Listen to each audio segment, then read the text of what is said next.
তুমি তো রোজা রাখতে না, আজকে যে রোজা, আরে উপজেলার চেয়ারম্যানের বাড়ি ইফতারির দাওয়াত, বিনি রোজায় কিভাবে যাই? এই উপজেলা চেয়ারম্যানের বাড়ির বিরিয়ানির ইফতারি খাইতে হলে বিনি রোজায় কিভাবে? এই জন্যই রোজা আল্লাহর মহব্বতে না। কথা কন না কেন? তুই রোজা রাখছিস কেন? কয় যে বাড়ি যে পার্সিয়ালিটি চলতেছে তাতে রোজা না রেখে উপায় নাই। রোজাদার যারা শেষ রাত্রি সেহরি সব ভালো ভালো খায়, আবার ইফতারিও তারা খায়, রাইতে খানাও তারা খায়। আমাদের বেরোজাদারদের জন্য কোনো অক্ত নতুন কোনো খাবার রান্না করে না।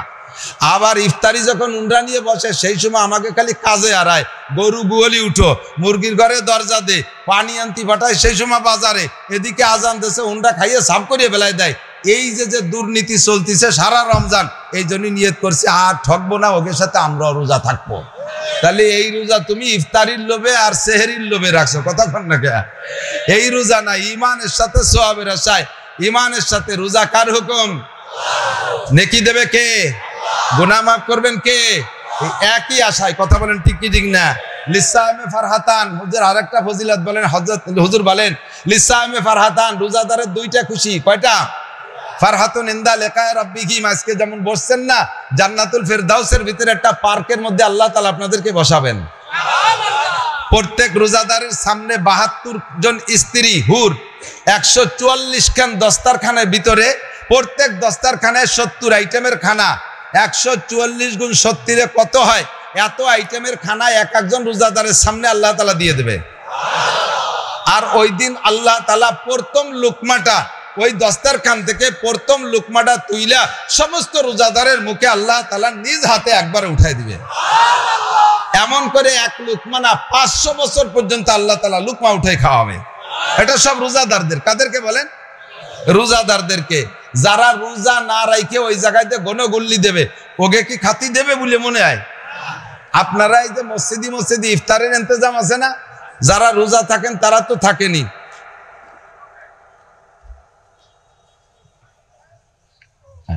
যারা রোজা থাকেন তারা তো থাকেনি। যারা রোজা না থাকে ওরা যদি ইফতারি খাওয়ার ইচ্ছা করে, দেখেন আসরের পরেতে এমন ভাবে ব্যক্তি ধরে, রোজাদারও ওইরকম অভিনয় করতে পারে না। মেশাক কাটে আস্ত গাছ সহ গোষ্ঠী তালে থায়, মুখ টুক পোড়ায় যে বসে। যদি কোনোদিন প্রমাণ হয় যে ওটা রোজা নাই, তালি ওরে সারা রমজানের খাওয়া বের করে ছাড়ে না, একবারে গাড় ধাক্কাই ওরে ঘুষতি বাইরে নিয়ে যাবে না। আপনারা রোজাদাররা জান্নাতের পার্কে বসে আল্লাহর হাতের ইফতারি খাবেন। যারা দুনিয়ায় রোজা রাখে নাই তারা ওই গিরানে আশপাশ দিয়ে ঘুরবে, ৭০,০০০ ফেরেশতা নামায় দেবে খালি ওদের মুখই তুলে পিটে হাঁকানোর জন্য। পিঠে মাথা ভাঙিয়ে ফেলা পিটাইয়া। শয়তানের দল, রোজা না থাইয়া ওর ইফতার খাতিয়েছিস। এই হলো একটা আনন্দ হবে আপনাদের রোজাদারদের, আল্লাহর হাতের মেহমানদারি। জোরে কন্যা সুবহানাল্লাহ। খাবেন তো ইনশাআল্লাহ? লোভ আছে তো ইনশাআল্লাহ? তাহলে রোজা রাখতে হবে। ২ নম্বর হলো ফারহাতুন ইনদা ফিত্রিহিম, রোজাদারের আরেকটা খুশি দুনিয়ায়, আরেকটা খুশি রোজাদারের দুনিয়ায়। সেটা হলো, কেউ কি বলতে পারবেন ইফতারির চাইতে মজাদার কোনো খানা কোনোদিন খাইছেন? যত বড় রাজা বাচ্চা এমপি মন্ত্রী উপজেলা চেয়ারম্যান তো দাঁড়াই বসা আছে, স্বীকার করুক জীবনে কোনোদিন ইফতারির চাইতে সুস্বাদু খাবার খাওয়া হয় নাই। ঠিক কি ঠিক না? খেচড়ি মেচড়ি যা দিক, ডালির চাও খুদ ফুটনু যা দিক, আল্লাহর রহমতে সবটা ভালো লাগে। ঠিক কি ঠিক না? এই মজাটা যারা দুনিয়ায় রোজা রাখে নাই কোনোদিন তারা উপলব্ধি করতে পারে নাই। খানার মূল স্বাদ, খানার মূল স্বাদ তারা কোনোদিন উপলব্ধি করতে পারে নাই। রোজাদাররা যেমন দুনিয়ায় খাদ্যের মূল স্বাদ উপলব্ধি করে, উপভোগ করে, আখেরাতেও এরকম আল্লাহর হাতে জান্নাতি খানা পাইবে। আল্লাহ তাআলা আমাদের সকলকে নসিব করে, বলেন আমিন। রোজাদার যারা আসছেন সকলে আল্লাহর কাছে দামি। তার ভিতরে আমাদের স্থানীয়ভাবে ক্লাসিফিকেশন করে রাখছে, সম্মানী ব্যক্তির অভাব নাই। প্রত্যেকের আলাদা আলাদাভাবে যদি সম্মান প্রদর্শন করতে যাই, মাগরিবের আগে যে সময়টুক আছে শুধু নাম বলতে বলতেই সময় শেষ হয়ে যাবে। অল্প একটু সময়ের ভিতরে আমি সময় নষ্ট করব না। ইসলামী শরিয়াত বুঝাইতে গিয়ে 2টা দিক মনে রাখতে হবে। ইফতারের আগে অল্প সময়ের ভিতরে দোয়াও হবে, তার ফাঁকে আমি মাত্র 2-1টা কথা বলেই শেষ করে দেবো ইনশাআল্লাহ। সংক্ষিপ্ত কথা হলো, ইসলামী শরিয়াত বুঝতে এবং বুঝাইতে গিয়ে 2টা দিক আমাদের লক্ষণীয়। একটা হলো ফাজায়েল আর একটা হলো মাসায়েল। দাওয়াত ও তবলিগের সাথে আছেন না? এখানে তবলিগ করেছেন না? তবলিগের বয়ান তো শুনেছেন। যখন এলেমের বয়ান হয় তখন এলেমের সাথে 2টা কথা বলে না, ফাজায়েলে এলেম আর মাসায়েলে এলেম। তো ইসলামী শরিয়াতের সকল বিধিবিধান বর্ণনা করতে গিয়ে প্রত্যেকটা কথার সাথে দুইটা দিক থাকে, ফাজাইলে ইলম আর মাসাইলে ইলম। তো ফাজাইলে ইলম বলতে গিয়ে ইমাম আহমদ ইবনে হাম্বল রাহমাতুল্লাহ আলাইহি বলেন তাসাহালনা বিল ফাজাইল ওয়া তাহাক্কাকনা বিল মাসাইল। দুইটা দিকরে একসাথে রেখে উনি বলেন আমাদেরকে ফজিলত বর্ণনা করার ব্যাপারে উন্মুক্ত করে দেওয়া হয়েছে, স্বাধীন করে দেওয়া হয়েছে, যে ফজিলত বর্ণনা করতে গিয়ে তোমরা শরীয়তের সীমারেখার বাইরে চলে যেও না, তবে যত সুন্দর করে পারো ফজিলত বর্ণনা করো, প্রত্যেকটা ইবাদতের ফজিলত। তো আমাদের পক্ষ থেকে ফজিলত বর্ণনা করতে কোনো গুলু আর বাড়াবাড়ি করা লাগে না। আল্লাহ রসুল সাল্লাল্লাহু আলাইহি ওয়াসাল্লাম প্রত্যেকটা ইবাদতের ফজিলত যেভাবে বর্ণনা করে গেছেন ওইটুক যদি আমরা শুনি আর আমল করি, তাতেই আমাদের সেই ফজিলতের পর আলোচনার পর নির্ভর করে সমস্ত ইবাদতগুলো করা সহজ হবে। কথা বলেন ঠিক কি ঠিক না? যেমন আমি একটু বলি আল্লাহ নবী সুন্নাতের ফজিলত, সুন্নাতের ফজিলত আমার আলাদা করে বাপের বাড়ির থেকে ওয়াজ বয়ান তৈরি করে আনা লাগে না।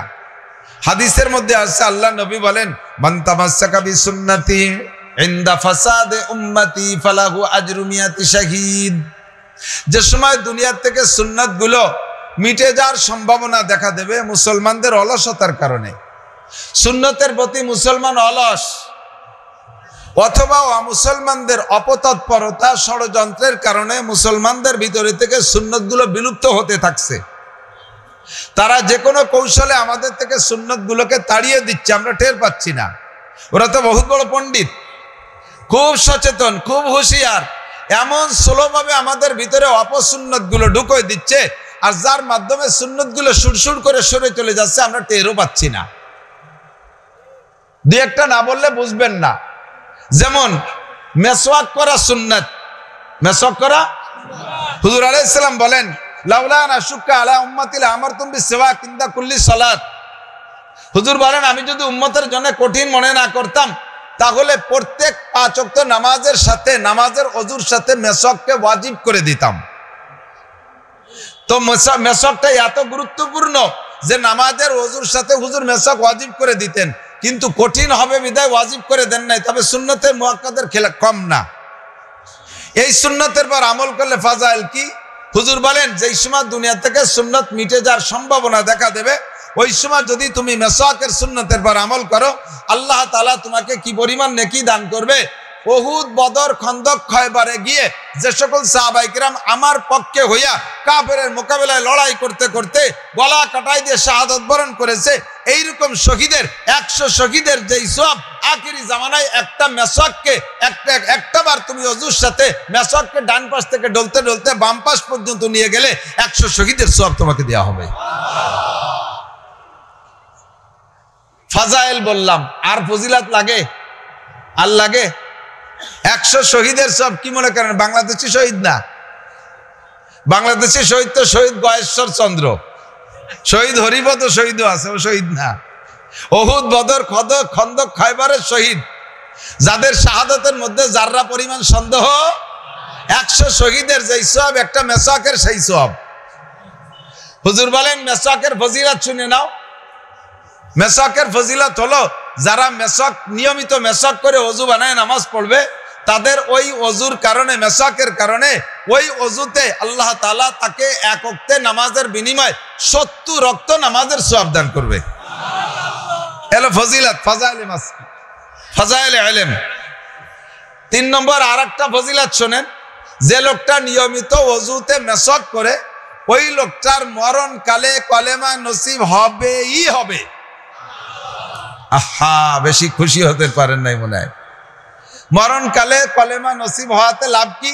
হুজুর বলেন মান কানা আখিরু কালামিহি লা ইলাহা ইল্লাল্লাহ ফাদাখালাল জান্নাহ।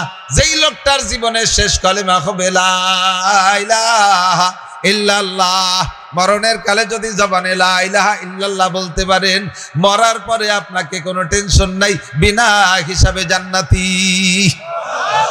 আর এই মরণকালে কলেমা নসিব ওভার শিওর মেসওয়াক করলে, ওভার শিওর 5 ওয়াক্ত মেসওয়াক করলে, বিশাল ফজিলত না? এই ফজিলত থেকে আমাদের বঞ্চিত করার জন্য মুসলমানদের গোপন ষড়যন্ত্র কি জানেন? মেশক যাতে মুসলমানের কাছে না থাকে সুন্দর করে কয়, তোমরা যদি এত পরিমাণ মেশক, এই 200 কোটি মুসলমান যদি ডেলি ডেলি মেশক কাটো, তাতে দেশের গাছ শেষ, গাছের বাড়ন শেষ হয়ে যাবে, গাছ শেষ, জঙ্গল শেষ। এই জন্য অত মেশক কাটো না। তাই মেশক কাটবো না, তাই করবো কি? মেশকের পরিবর্তে তোমাদেরকে বিরাস দিচ্ছি, মেশকের পরিবর্তে বিরাস। এবার এই বিরাসের কিছু ফজিলাত বর্ণনা করতে জন্য অর্ধউলাঙ্গিনী মহিলাদেরকে টেলিভিশনে নিয়ে ক্লোজ আপ, পেপসোডেন্ট সহ বিভিন্ন প্রকারের দাঁতের মাজনের অ্যাড দিয়ে দিয়ে এমন ভাবে চমক তৈরি করছে, যেই চমকে সারা দুনিয়ার মুসলমান দুর্বল হয়ে গেছে। কয়জন মুসলমানের পকেটে এই মুহূর্তে মেশক আছে, কয়জন দেখাইতে পারবেন? আর এর ভিতরে যারা বসা আছেন, পকেটে না থাকলেও আল্লাহ আমার বিশ্বাস মিনিমাম 90%, 90% মুসলমানের বাড়ি বিরাস আছে। কথা কোন ঠিক না? 90% মুসলমানের বাড়ি বিরাস আছে, আর 90% মুসলমানের পকেটে নিশ্চয়ই মেশক নাই। থাকলে 10% থাকতে পারে। ওরা ওদের ষড়যন্ত্রে সফল। ও দোস্ত, এইরকম মুহূর্তে যদি একটা সুন্নত, যে সময় তারা ষড়যন্ত্র করে সুন্নতকে আমাদের থেকে সরিয়ে দিচ্ছে, এই মুহূর্তে একটা সুন্নতের পর আমল করতে পারলে এই পরিমাণ সওয়াব পাওয়া যায়। এর নাম হলো ফাজায়েলে ইলম, এর নাম ফাজায়েলে ইলম। যেহেতু সময় কম আর রমজান শীর্ষক আলোচনা, কাজেই রমজানের কিছু ফাজায়েল আমার বলতে হবে। আল্লাহ পাক রব্বুল আলামিন আমাদেরকে বড় মহব্বতের সাথে ডাক দিয়ে বলেন, ইয়া আইয়ুহাল্লাযীনা আমানু, হে অন্ধ জগতের অটল বিশ্বাসী পাগলরা। আমার ভাই এদিক তাকান, আপনাদের নাম রেখেছে অন্ধ জগতের অটল বিশ্বাসী পাগল। খুশি না বেজার? পাগল শব্দটা দুই ভাবে ব্যবহার করা যায়। একটা হলো রাজৌর বাজারে অনেক ল্যাংটা পাগল ঘুরে বেড়াচ্ছে, একেও পাগল কয়, আছে না নাই? দাড়ি মোজ গায়ে লোমজম সব বেরোয় রয়েছে, কাপড় চুপড় কিচ্ছু নাই, এরাও পাগল। আর একটা হলো আপনার ছেলেটা গোল্ডেন A+ পেয়ে আসছে SSC-তে, ওরে পাইয়ে বুকের সাথে জড়িয়ে ধরে, পাগল তুই আমার কলিজা, এদিকায় পাগল, এদিকায় বুকের সাথে জড়িয়ে ধরে একটা পাগলকে ডাক দেন। এই পাগল আর ওই বাজারে ল্যাংটা পাগলকে এক দরে বিক্রি হয় নাকি? দুই পাগল একরকম না। আল্লাহ পাক আপনাদেরকে মহাব্বতের সাথে অন্ধ জগতের অটল বিশ্বাসী পাগল বলে ডাক দিয়েছেন, বলেন আলহামদুলিল্লাহ। ইয়া আইয়ুহাল্লাযীনা আমানু আয়াতটা মদানী আয়াত। মদিনায় যাওয়ার পরে যে আয়াতগুলো নাজিল হয়েছে, আর ওই আয়াতের ভিতরে আল্লাহ তাআলা যদি সম্বোধন করেন, ডাক দিয়েছেন, তাহলে ইয়া আইয়ুহাল্লাযীনা আমানু করে ডাক দিয়েছে। আর মক্কায় থাকতে ডাক দেওয়ার ভাষা ছিল ইয়া আইয়ুহান নাস, হে মানব জাতি, এই বলে ডাকছেন। আর ইয়া আইয়ুহাল্লাযীনা আমানুর মানে হলো হে অন্ধ জগতের অটল বিশ্বাসী পাগলরা। অন্ধ জগতের অটল বিশ্বাসী পাগলের কি মানে? এই দুনিয়ায় বসে কি আমরা আল্লাহকে দেখি? কথা বলেন না, দেখেন? তাহলে এটা অন্ধ জগৎ, ঠিক কি না?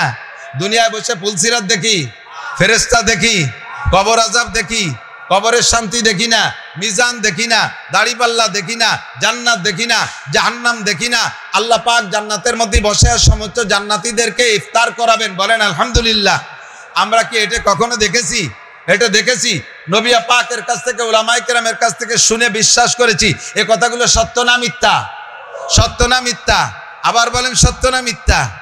এমন ভাবে বিশ্বাস করেছেন, যেই বিশ্বাসের কারণে এদিক তাকান, আপনারা এ জায়গা যদি কেউ চানাচুর বাদাম কিনে খান, হয়তোবা বেশির বেশি আমরা আপনাদেরকে ভৎসনা দেব। যে লোকটা চানাচুর কিনে খাচ্ছে, এখনই খান। যদি মজলিসের মধ্যে বসে চানাচুর কিনে বাদাম কিনে ফাক্কা মারিয়ে খান, যে খাইতে পারেন, তারে আমরা বেশির বেশি কি বলবো? মিয়া তোমার কি বুদ্ধি আছে? তুমি এই রোজাদারদের মধ্যে বসে এই জায়গায় বসে বাদাম খাও, তোমার জ্ঞান বুদ্ধি কিছু আছে? খাতি হলে তুমি আগান বাগানে এক জায়গায় চলে যাও। কিন্তু তারে কি মারার অধিকার আছে আমাদের? কেউ যদি এ জায়গা বসে এখন খান, বিড়ি খান, সিগারেট খান, ভাত খান, তারে কেউ মারবে? কেউ মারবে না। জেল নাই, ফাঁস নাই, মাইল নাই, পিটেন নাই, মামলা নাই, মানি নাই, মোকদ্দমা নাই, কোনো কিছু নাই। তারপরও আমি আপনি খাচ্ছি না কেন? জীবন শেষ হয়ে যাচ্ছে, চেহারায় রস নাই, ভিতরে সব রস শেষ হয়ে গেছে, সব রস শেষ হয়ে গেছে। এরপরও আমার এত খাবারের অ্যারেঞ্জ থাকার সত্ত্বেও খাইতেছি না কেন? আমার আল্লাহ পাকের উপরে কঠিন বিশ্বাস আছে। কথা বলেন ঠিক ঠিক না? আমার এই সময় খাইতে নিষেধ করছে কে? আমার আল্লাহ আমাকে নিষেধ করছে। এই জন্য আল্লাহ পাক আমাকে বড় মহব্বতের সাথে ডাক দেয়, তুই আমারে না দেখে শুনে আমার হুকুম রে এভাবে মানছিস, তুই আমার অন্ধ জগতের বিশ্বাসী, অটল বিশ্বাসী।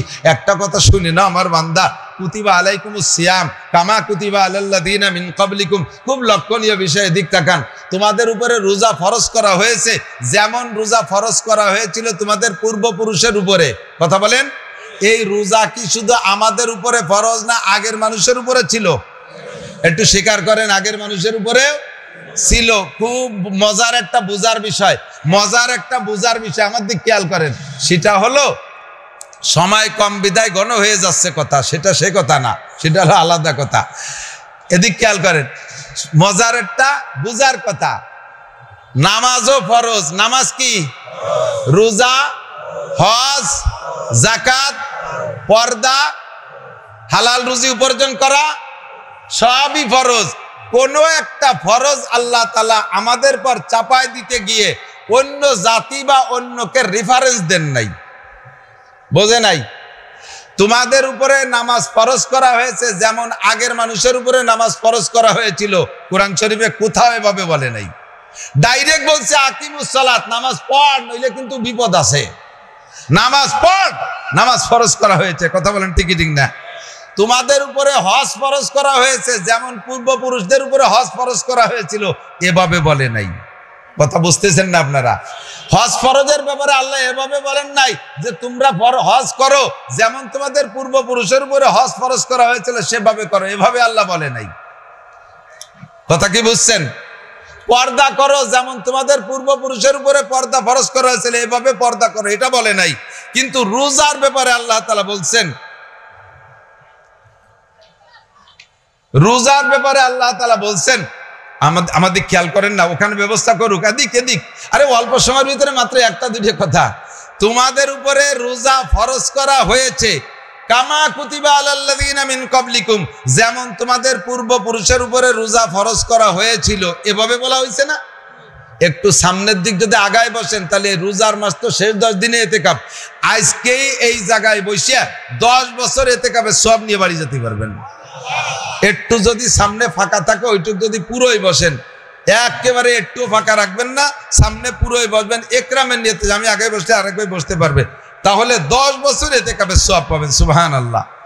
একটু আসেন, একটু আসেন, জায়গায় বসে থাকবেন। এই তো আইছেন নেকি কামাই করার জন্য, এখানে আসছেন।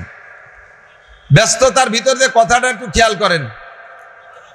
তোমাদের উপরে নামাজ ফরজ করা হয়েছে যেমন আগের মানুষের উপরে নামাজ ফরজ করা হয়েছিল, এভাবে আল্লাহ বলে নাই।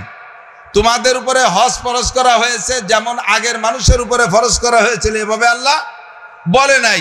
তোমাদের উপরে পর্দা ফরজ করা হয়েছে যেমন আগের মানুষের উপরে পর্দা ফরজ করা হয়েছিল, এভাবে আল্লাহ তাআলা বলেন নাই। কিন্তু রোজার ব্যাপারে আল্লাহ এই কথাটা বললেন, কুতিবা আলাইকুমুস সিয়ামু কামা কুতিবা আলাল্লাযিনা মিন ক্বাবলিকুম। হে অন্ধ জগতের অটল বিশ্বাসী পাগলরা, তোমাদের উপরে রোজা ফরজ করা হয়েছে যেমন রোজা ফরজ করা হয়েছিল তোমাদের পূর্বপুরুষদের উপরে। এই রোজা কেন ফরজ করা হলো? লাআল্লাকুম তাত্তাকুন, যাতে তোমরা মুত্তাকিন পরহেজগার হইতে পারো। তো এইভাবে আল্লাহ এই কথাটা কেন বললেন, এদিকে একটু বুঝার বিষয়।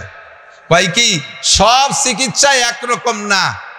হাসপাতাল তো এই যে পাশেই আছে, হাসপাতালের ডাক্তারের কাছে ওষুধ আনতে যান, যদি মিষ্টি সিরাপ দেয়, মিষ্টি সিরাপ ঔষধ, মিষ্টি সিরাপও আছে না, মিষ্টি সিরাপ যদি দেয়, দিয়ে কি ডাক্তার রুগীরে কয় যে খাও মিষ্টি, আরো মানুষে খাচ্ছে, অনেক মানুষই খাইছে, এই জায়গাতে এরকম নেচ্ছে আর খাচ্ছে, তুমিও খাও, এ কি বলা লাগে?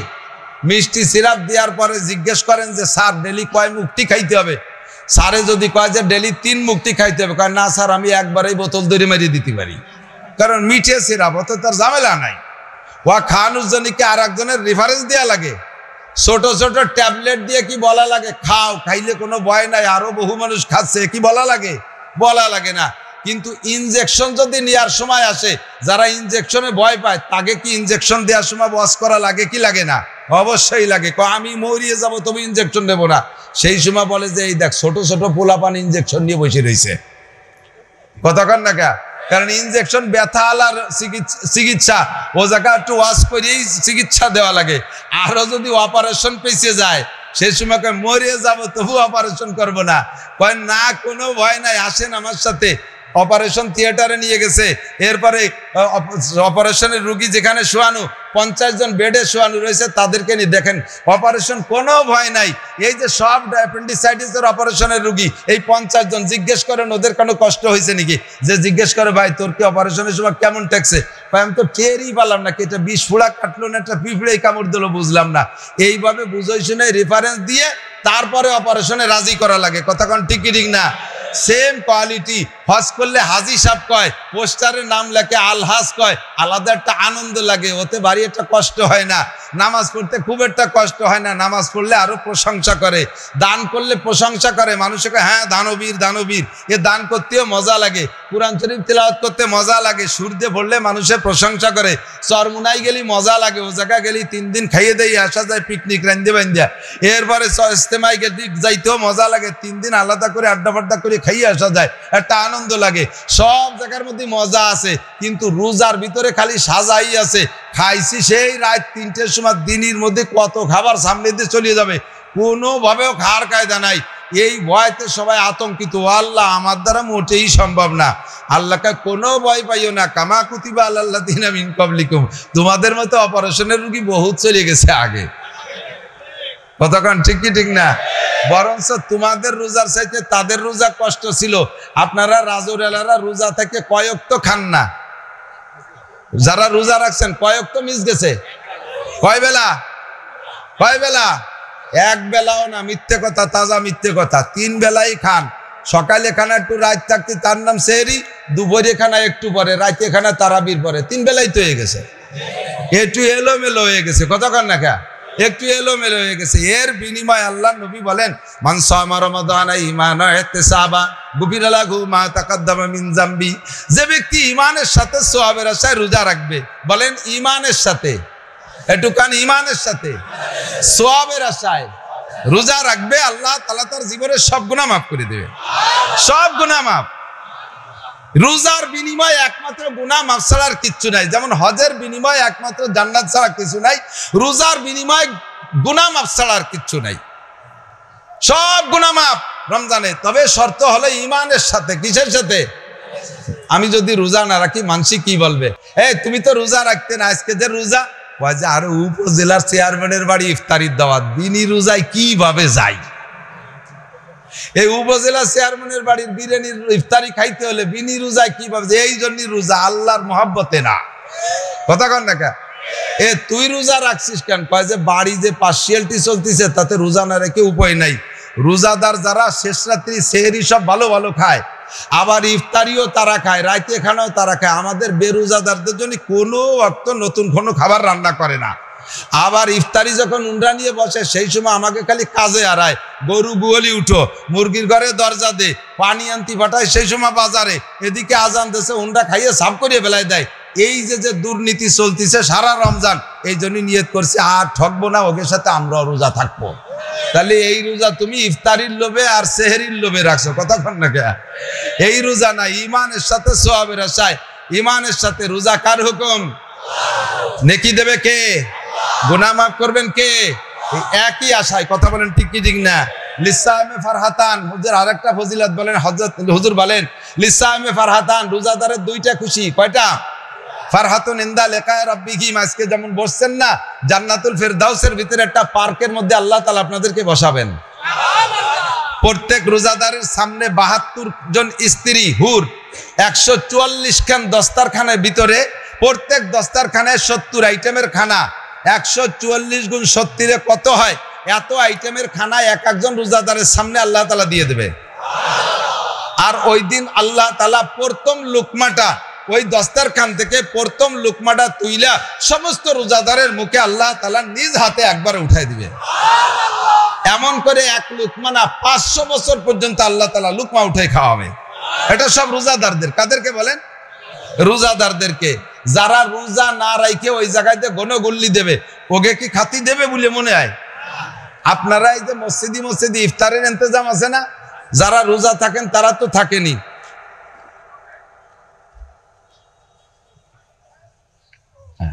যারা রোজা থাকেন তারা তো থাকেনি, যারা রোজা না থাকে ওরা যদি ইফতারি খাওয়ার ইচ্ছা করে, দেখেন আসরের পরেতে এমন ভাবে ব্যক্তি ধরে রোজাদারও ওইরকম অভিনয় করতে পারে না। মেশাক কাটে আস্ত গাছ সহ গোষ্ঠী তালে থায়, মুখ টুক পোড়ায় যে বসে। যদি কোনোদিন প্রমাণ হয় যে ওটা রোজা নাই, তালি ওরে সারা রমজানের খাওয়া বের করে ছাড়ে না, একবারে গাড় ধাক্কাই ওরে ঘুষতি বাইরে নিয়ে যাবে না। আপনারা রোজাদাররা জান্নাতের পার্কে বসে আল্লাহর হাতের ইফতারি খাবেন। যারা দুনিয়ায় রোজা রাখে নাই তারা ওই গিরানে আশপাশ দিয়ে ঘুরবে, 70,000 ফেরেশতা নামায় দেবে খালি ওদের মুখই তুলে পিঠে হাঁকানোর জন্য। পিঠা মাথা ভাঙিয়ে ফেলা পিটাইয়া, শয়তানের দল, রোজা না থাইয়া ইফতার খাতিয়েছিস। এই হলো একটা আনন্দ হবে আপনাদের রোজাদারদের, আল্লাহর হাতের মেহমানদারি। জোরে কন্যা সুবহানাল্লাহ। খাবেন তো ইনশাআল্লাহ, লোভ আছে তো ইনশাআল্লাহ, তাহলে রোজা রাখতে হবে।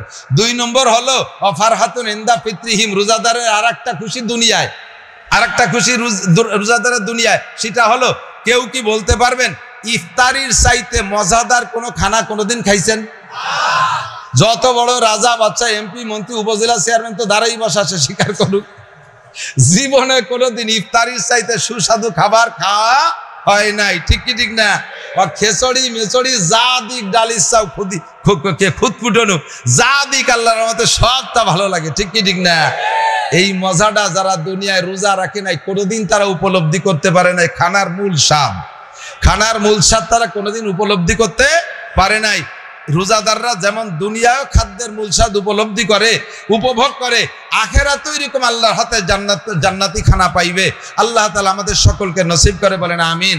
একটু পজিটিভ একটা মাসালা বলে দোয়া করব, সেটা হলো আল্লাহ নবী বলেন যেমন রোজাদারের ফজিলাত আছেই, সাথে সাথে রমজান মাসে যদি তারাবির নামাজ পড়ে তাহলে ওই লোকটার জীবনের সমস্ত গুনাহ মাফ। কন্যা সুবহানাল্লাহ।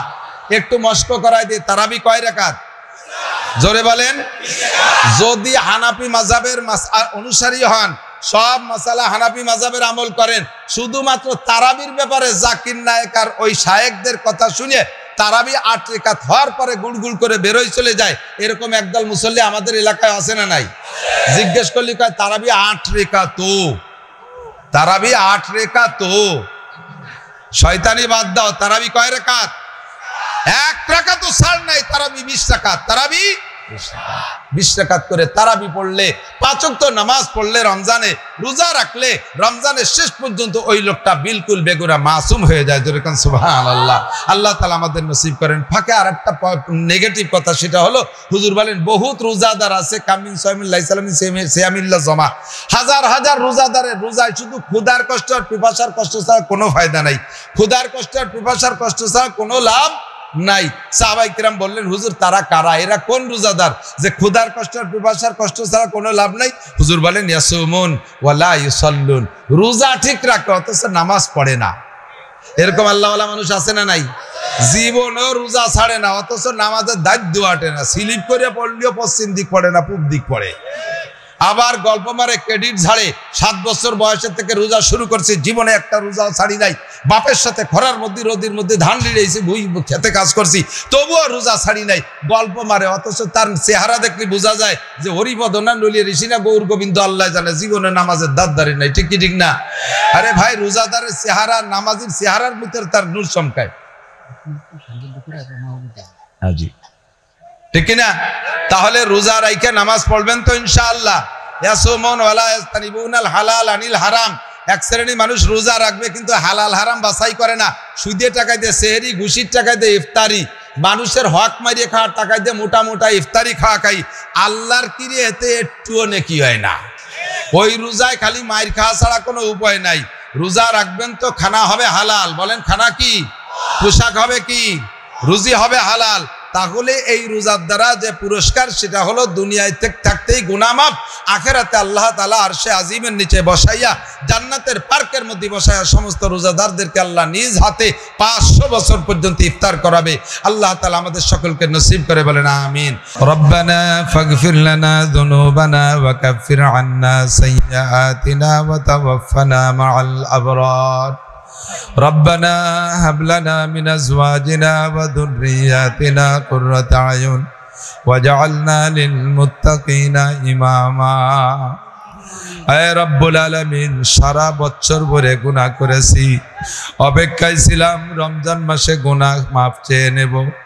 আয় আল্লাহ, একে একে রমজান চলে যাচ্ছে, রহমতের 10 দিনও শেষ হয়ে গেল। আমাদের উপরে তোমার রহমত বর্ষণ করছো কিনা জানি না।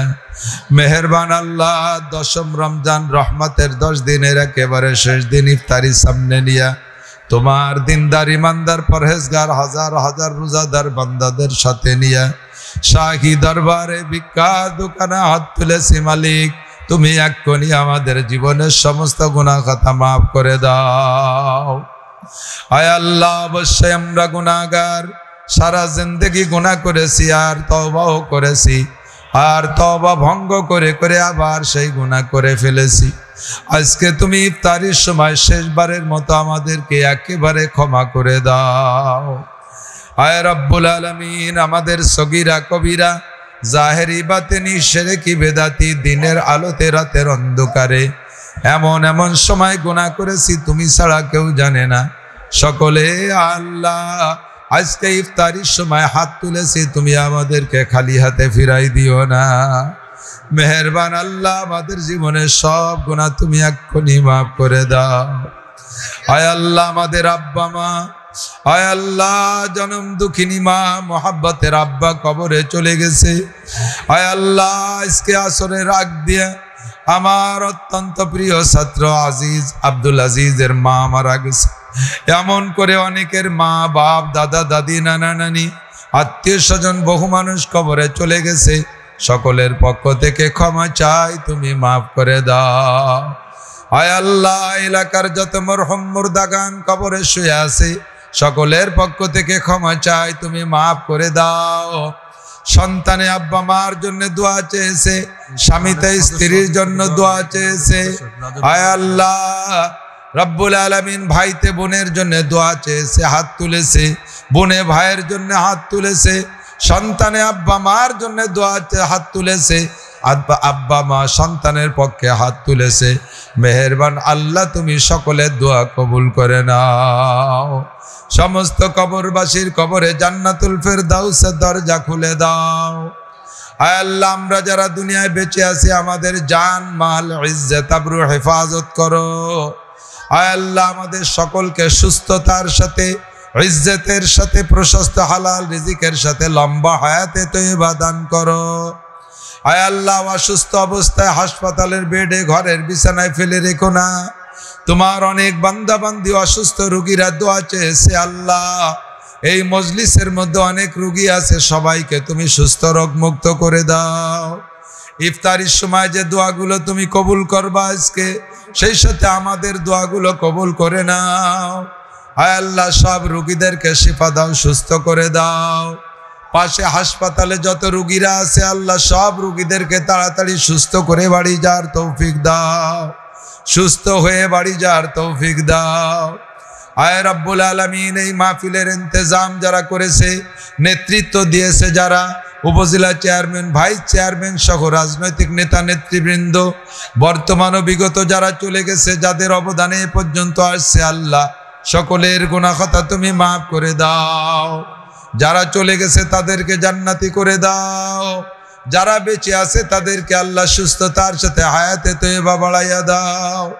আয় আল্লাহ, প্রবাসী ভাইরা দেশ বিদেশ থেকে লাখ লাখ টাকা পাঠায় এ কাজের জন্য, আল্লাহ তাদের আমলনামা নেকি দ্বারা ভরপুর করে দাও। রোজাদারকে ইফতার করাইলে যে নেকি, সে নেকি দ্বারা এলাকার জনগণকে এবং এই সহযোগীদেরকে এবং ভলেন্টিয়ারদেরকে, কর্মীদেরকে, কমিটির সকল সদস্যদের আমলনামা তুমি নেকি দ্বারা ভরপুর করে দাও। এই মাহফিলটা ইন্তজামটা কিয়ামত পর্যন্ত চালিয়ে যাওয়ার তৌফিক দান করো। আয় আল্লাহ, আমাদের সকলের নেক আশা নেক তামান্না পূরণ করে দাও।